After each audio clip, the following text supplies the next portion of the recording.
সংযুক্ত আরব আমিরাতে দুবাইয়ে যাত্রা শুরু করলো বাংলাদেশি মালিকানাধীন বেস্ট ওয়েস্ট রেস্টুরেন্ট।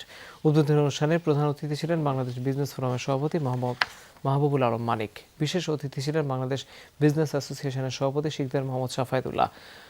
আয়োজন সঞ্চালনা করেন আলম হোসেন ও নজরুল ইসলাম। এছাড়া অনুষ্ঠানে উপস্থিত ছিলেন মন্টু মিয়া, নেসারউদ্দিন, এরশাদ ফারুক সহ প্রবাসী ব্যবসায়ীরা। মালিক মোহাম্মদ আলামিন সিদ্দিকী আকাশ জানান, দেশি বিদেশি খাবার পাওয়া যাবে রেস্তোরাঁতে। এছাড়াও পাওয়া যাবে কুমিল্লার বিখ্যাত রসমালাই। দেশীয় খাবারের এমন উদ্যোগে খুশি প্রবাসীরা।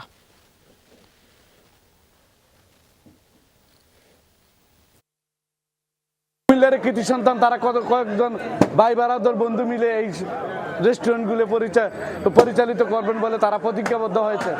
আমি তাদের উত্তরোত্তর সাফল্য কামনা করছি। আমাদের এই রেস্টুরেন্ট আমি অলরেডি এখানে খাবার টেস্ট করেছি এবং অনেক যথেষ্ট ভালো মানের খাবার হচ্ছে।